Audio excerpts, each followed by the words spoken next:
یہاں پر خودکشی کرنے والوں کو یہ بتانا چاہتا ہوں، اگر یہ ذہن ہے کہ یار میں نے تو یہ گناہ کیا، اب یہ گناہ کا داغ کیسے دھلے گا، توبہ کیجئے۔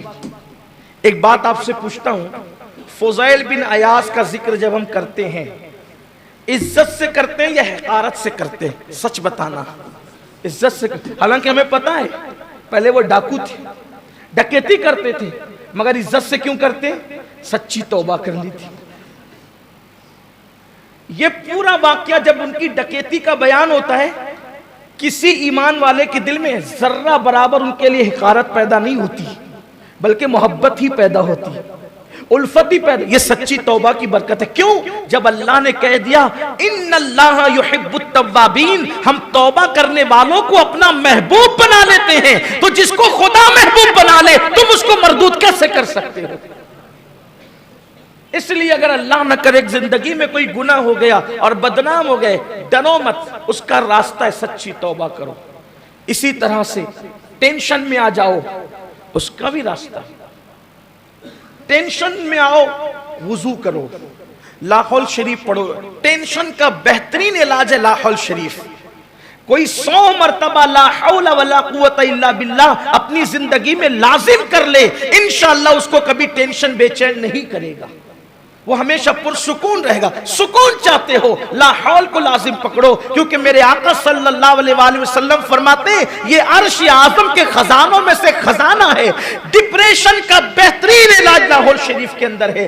آپ کو بتاؤں شیطان سے بڑا ٹینشن دینے والا کون ہوگا؟ قرآن کہتا ہے ان الشیطان للانسان عدو مبین، کہ بے شک شیطان انسان کا کھلا ہوا دشمن ہے۔ دنیا میں شیطان سے بڑا ہمارا کوئی دشمن نہیں ہے۔ ارے جب لا حول کی برکت سے شیطان بھی بھاگ جاتا ہے تو کون سا دشمن نہیں بھاگ سکتا؟ اس لیے لا حول کو لازم پکڑو، درود شریف کی کثرت کرو، ٹینشن دور ہوگا، ٹینشن کا خاتمہ ہوگا۔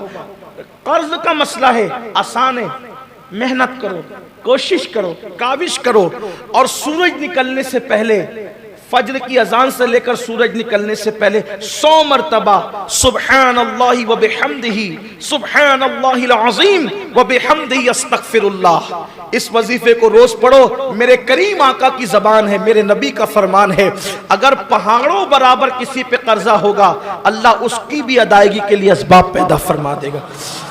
مال آنے کا بہترین ذریعہ، اگر سب سے زیادہ مالدار بننا ہے، مالدار بننے کا بہترین وظیفہ ہے سبحان اللہ وبحمدہ سبحان اللہ العظیم وبحمدہ استغفر اللہ۔ دیکھو ہر نیکی پر کہا گیا کہ اتنا ثواب ہے، اتنا ثواب ہے، اتنا ثواب ہے، لیکن یہ جو سبحان اللہ وبحمدہ، اس پر حضور نے فرمایا میزان بھر کے نیکی ملتی ہے۔ ارے کہیں نہ کہیں سے مال کا تعلق میزان سے ہے کہ نہیں ہے؟ ترازو سے ہے کہ نہیں ہے؟ ترازو سے کون سی چیز لیتے ہو؟ مال ہی تو لیتے ہو، مال ہی تو دیتے ہو۔ گویا کہ اشارہ کیا جا رہا ہے ارے نادان، جب اس کو پڑھنے سے میزان بھر جاتا ہے تو تیرا ترازو کب خالی رہے گا؟ اس لیے اس کو پڑھنے کی عادت ڈالو۔ بات آگے کی طرف بڑھانا چاہتا ہوں تو، لیکن اگر کوئی خودکشی کرتا ہے ٹینشن کی وجہ سے، قرض کی وجہ سے، ناکامی کی وجہ سے،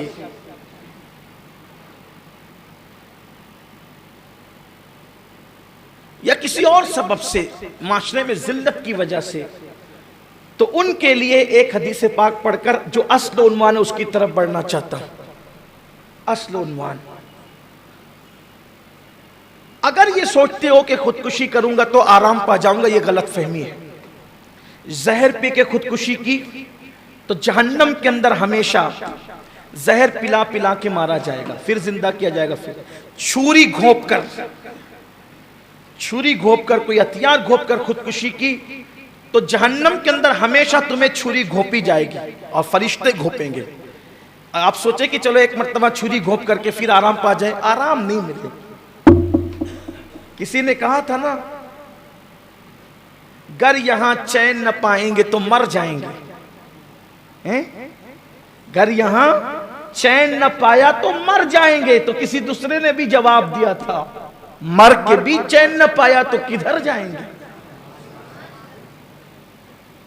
یہاں سے تو رائے فرار اختیار کر رہے ہو کہ مر جائیں گے۔ موت مسائل کا حل نہیں ہے، مسائل سے مقابلہ کرنے کی طاقت اپنے اندر پیدا کرو، مسائل سے نپٹنے کی قوت اپنے اندر پیدا کرو۔ تو میں اپنے جوانوں سے کہنا چاہتا ہوں، یہ نامردی مت دکھانا کہ مسائل سے پریشان ہو کر کے معاذ اللہ اپنی جان دے دو، نہیں، چھری گھونپ کر کے مرو گے تو ہمیشہ جہنم میں چھری گھونپی جائے گی، کتنا دردناک عذاب ہوگا وہ۔ اسی طرح کوئی پھانسی لے کر کے مرے گا، پھانسی لے کر، تو اللہ کے رسول علیہ السلام فرماتے ہیں جہنم کی آگ میں پھانسی لٹکائی جائے گی، اور آگ سے اس کو پھانسی، آگ کے پھندوں سے اس کو پھانسی دی جائے گی، آگ کے پھندوں سے اس کو پھانسی دی جائے گی۔ جس نے پھانسی لی تھی، جس نے رسی پر لٹکا تھا، سوچو یہ رسی پہ لٹکنے کا دکھ تو تھوڑی دیر کا ہے، چند منٹ کا ہے جو ختم ہو جائے گا، لیکن جہنم کے اندر جو آگ کی رسی سے بار بار لٹکا کر کے پھانسی دی جائے گی، اس کے لیے کس کے پاس مدد طلب کرو گے؟ اس کے پاس کہاں جاؤ گے؟ اس کے لیے کس کے پاس جو ہاتھ پھیلاؤ گے؟ یہ تو اللہ کے حبیب غیب داں نبی صلی اللہ علیہ وآلہ وسلم نے فرمایا۔ اس لیے چند لمحوں کے آرام کے لیے نہ ختم ہونے والا عذاب مول مت لو۔